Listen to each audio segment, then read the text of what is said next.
하나님 우리 아버지와 그리스도 예수께서 주시는 은혜와 평강이 오늘 이 오후에도 성도님들과 가득하시기를 주님의 이름으로 축원합니다. 우리 바깥에 눈이 참 많이 오죠.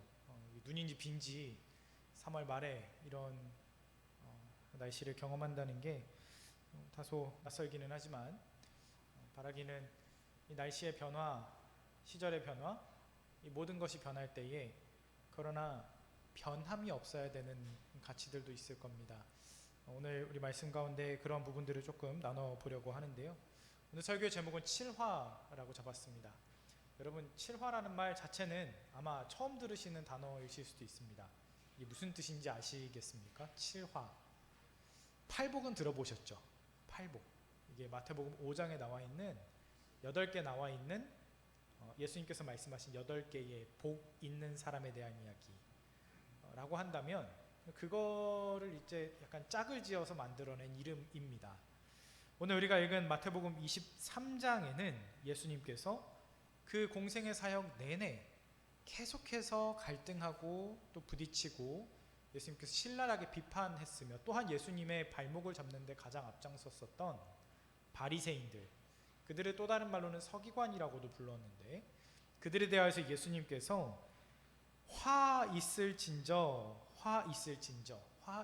이걸 7번 반복하셨습니다. 그러니까 7화라는 건 7가지의 화 선언이라고 보시면 됩니다.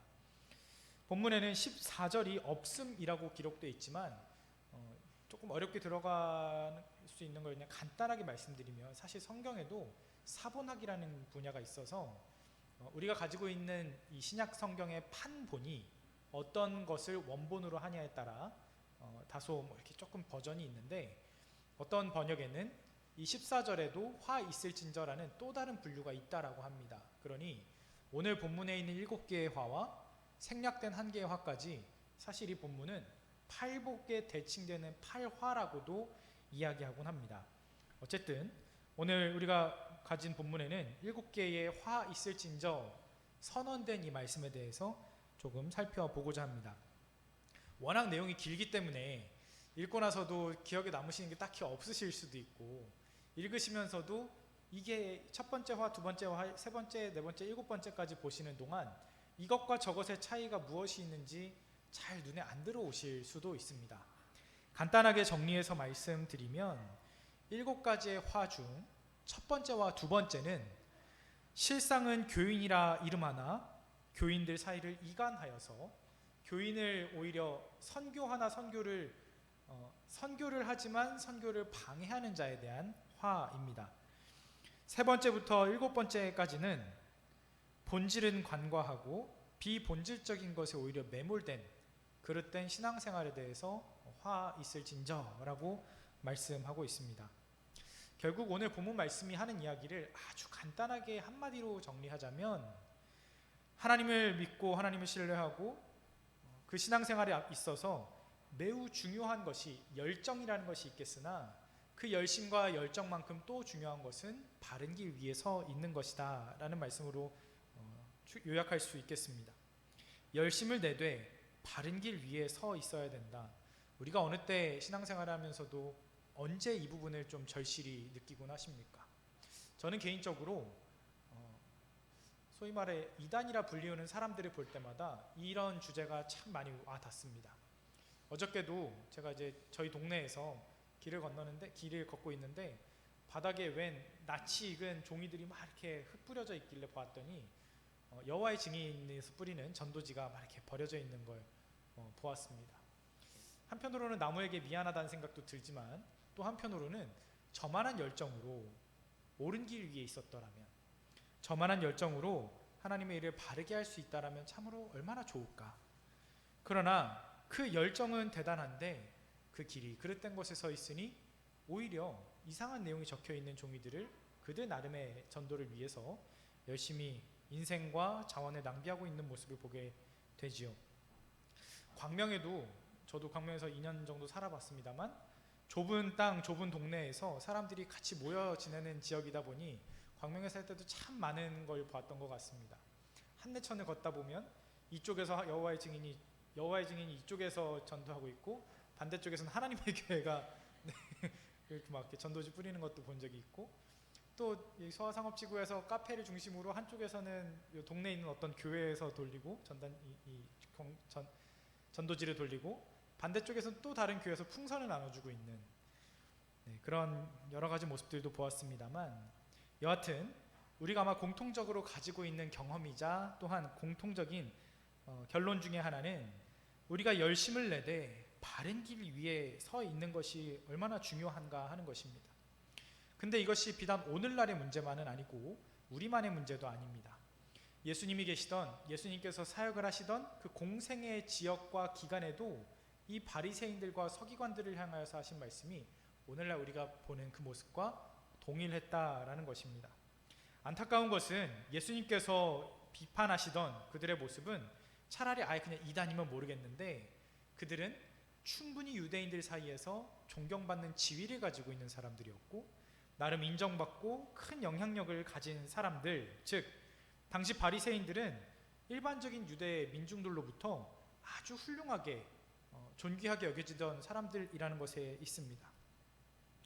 그럼에도 불구하고 저들의 열심, 저들의 수고는 정말 이 세상 누구도 따라갈 수 없을 만큼, 내로라 할 만큼의 열정이었는데, 가장 안타까운 건 그게 결국 인정받지 못하는 상태 아닙니까? 가령 예를 들어서 미츠보트라고 하는 것이 있습니다.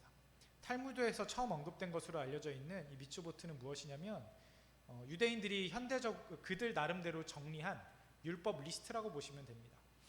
613가지의 율법은 뭐뭐 해라가 248개, 이거 하면 안 돼가 365개 합쳐서 613가지는 유대인들이 그것을 경건하게 지키기 위해서 얼마나 애쓰고, 오늘날에도 소위 스스로 정통파 유대인이라는 사람들이 이 하나하나의 율법을 지키기 위해서 얼마나 애쓰는지 보면 사뭇 저들의 열정은 우리가 감히 따라갈 수 없는 수준이라는 생각도 듭니다. 예수님 시대의 유대인들은 훨씬 더 심했고, 그 중에서도 바리새인들은 아주 강력한 이 확신의 수호자들이었습니다. 그러나 어쨌든 우리가 그 율법의 그 인생에 있어서 나름의 열심이라 그 걸음을 다름질하지만, 그럼에도 불구하고 예수님께 인정받지 못하는 그릇된 열정에 대해서는 다시 한번 점검해 볼 필요가 있다라는 것입니다. 오늘 예수님은 바리새인들에게 이렇게 7가지 화를 선포하십니다. 첫 번째는 천국을 가로막는 자라 이야기하시고, 두 번째는 교인을 지옥의 자식이 되게 하는 자라고 이야기하고, 세 번째는 맹세하는 것으로 하나님과 사람을 기만하는 자라고 하시고, 네 번째는 11조라는 형식을 가지고 정의와 긍휼과 믿음이라는 율법의 기본 정신을 대신해버린 자라 말씀하시고, 다섯 번째는 겉은 깨끗하나 안은 썩어버린 자라고 이야기하시고, 여섯 번째는 그 자체로 회칠한 무덤이라고 말씀하시고, 마지막 7번째는 선지자를 죽인 자의 자손이라고 일갈하시는 겁니다. 무엇 하나 유대인들이 들었을 때 아프지 않은 내용이 없습니다. 무엇 하나 유대인들이 스스로 들었을 땐 자기들이 그렇다라고 인정하고 싶지 않은 내용만 있습니다. 바리새인들은 가르치는 지위를 이용해서 백성들에게 더 큰 영향을 미쳤는데, 그 지위를 이용해서 백성들을 오히려 오도하는 데 썼기 때문에 오히려 그릇된 해석과 위선적인 생활로 자기 자신은 물론이거니와 타인마저도 천국에 들어가지 못하게 하는, 즉 천국의 인도자를 자처했지만 실상은 방해자로만 남아있던 모습이 있다는 것입니다. 사소한 맹세로 중대한 맹세는 무시해버렸고, 비본질을 위해 본질은 외면한 사람들이었습니다. 진리가 아닌 실리에 따른 자의적이고 편의적이며 이율배반적인 외식에 치중한 사람들이었습니다. 경건의 형식은 있지만 그 안에 사랑과 존중 그리고 경외는 빠져있는 사람들이었습니다. 속은 썩어 문드러져 있었지만 겉으로 드러나는 표정 가지고 공중 앞에서 기도하는 것으로, 때되면 11조 하는 것으로 하나님을 속이고 자신도 속였습니다. 그러나 사람의 눈은 속일지라도 속일 수 없는 눈은 하나님의 눈이 있겠죠. 하나님께서는 각 사람의 중심을 감찰하시는 이시지 않습니까? 우리 주님께 인정받아야 한다는 그야말로 더 중요한 것은 놓쳐버리고 그저 사람의 시선만 충족한 것에 그쳤던 것이 예수님 시대 예수님이 비판하시는 바리새인들의 모습이라는 것입니다. 도대체 그래서 어쩌자는 것이냐라고 생각이 드실 수도 있습니다. 오늘은 제가 세계적으로 유명하나 아마 모르실 것 같은 독일에 있는 작은 공동체, 수도 공동체를 소개해 드리려고 합니다. 독일 작센주라고 하는 곳에 있는 헤르누트라는 지역이 있습니다. 이 헤르누트에는 수도 공동체가 있는데요. 1720년에 세워진 이 헤르누트 공동체는 아주 작은 마을에 있는 수도 공동체지만 어떤 의미가 있냐면요, 세계 최초로 개신교에서 선교사를 파송한 곳이 어디냐 하면 바로 이 헤르누트라고 하는 작은 수도 공동체에서 선교사를 파송했습니다. 그들은 아프리카와 아메리카, 아시아 등 세계 여러 곳으로 이 선교라고 하는 것, 선교사 파송의 붐을 일으킨 곳으로 알려져 있는데요. 뿐만 아니라 이 18세기에 있었던 이 헤르누트라고 하는 공동체의 발생은 어떤 운동을 불러일으켰냐 하면, 지금도 여러 교회들마다 되게, 심지어 우리 한국 교회에도 어떤 형태가 있냐면 각 교회들마다 막 중보기도팀을 운영하는 곳은 막 아예 시간을 나눠서 하루 종일 막 기도가 돌아가게 하는 교회들이 종종 있습니다.